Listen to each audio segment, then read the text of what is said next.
Good morning. Today I'm going to talk to you about sentence combining. Oftentimes you've got sentences that all by themselves are really short and kind of choppy. And if you use some simple words, you could combine them together to give them better flow. So I'm going to go through a couple of examples. You're going to hear some words that I don't consider to be important for you to know the word and the name of the words, but what they mean is more important. So, for instance, it says sentence combining, you're going to be using conjunctions. That's what this word is right here, a conjunction. That's just another part of speech like nouns, verbs, or adjectives. Again, it's not important that you know the word conjunction, but it's important that you know the words like for and, but, or, yet, since, however, even though, although, because, that those are words we use to put sentences together to give them more flow, to keep them from being so choppy. So, for instance, if you were given two separate sentences, for instance, number one, she went to work. She did not want to go to work. Well, that sounds kind of choppy, and there's no flow to that, and you would never speak that way. You want to write how you would speak so that somebody who's reading it would hear it as if you're telling them something. And you would never say, she went to work. She did not want to go to work. So you might say she went to work. For she did not want to go to work? Nope, that's not going to help me. She went to work and she did not want to go to work? No. She went to work, but she did not want to go to work? Or she didn't want to go to work, yet she did not want to go to work? She went to work. She went to work even though she did not want to go. That looks like that's how I would talk. I would say she went to work even though she didn't want to go. Okay, she didn't go to work because she didn't want to go. So I would think this would be my best choice. Now, to put that in between these, I've got to take away the period because I'm making one sentence. I can't have a period in the middle of a sentence. So that period needs to go away. So if I just clicked in front of the cursor, I could, back up, and that period is going to change to a comma. It is really important. You cannot forget that comma. That comma is like taking a pause in your speech. She went to work even though she didn't want to go. You can hear that kind of pause. That's what a comma really does. It gives you a brief little pause within a sentence or phrase. So she went to work. Now I remove my period. I replace it with that comma. Period cannot be in the middle of a sentence. And then I'm going to add, even though she did not want to go. Now, there's a problem with she.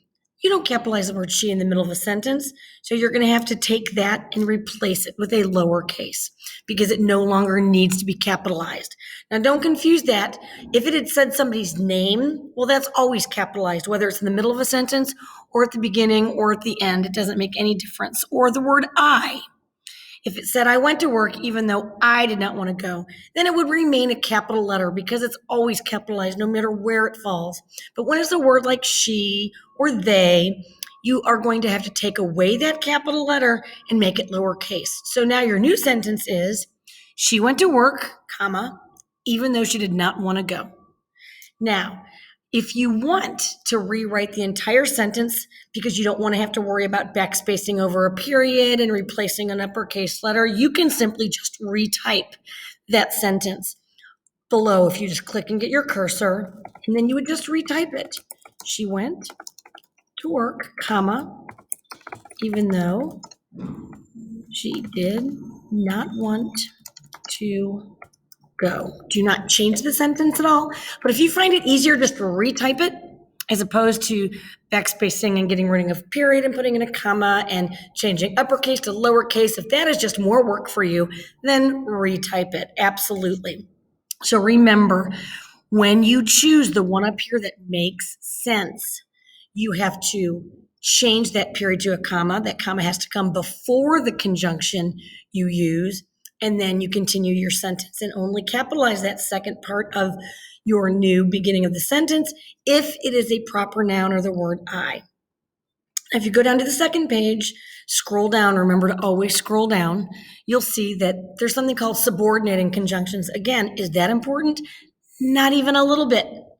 These are just different ways, different words, different types of conjunctions that you could use to combine a sentence. So for instance, they made plans to go. They ended up not being able to make it. that doesn't have much flow. I want to put them together. So I'm going to look at that and say, they made plans to go. However, they ended up not being able to make it. I think, however, works the best. I wouldn't say they made plans to go because they ended up not, that doesn't make any sense. But however certainly does. So again, if I choose to just go in and click behind that period, backspace over it, and make it into a comma, and then I add, however, I need to remember that can't be a capital T anymore. It needs to be a lowercase t. They made plans to go. However, they ended up not being able to make it. Again, if you don't prefer backspacing and replacing and all that kind of stuff, you can just click down below that sentence and type in the sentence, making no changes other than comma and the conjunction you used in the second sentence without that capital letter unless it needs to have the capital letter.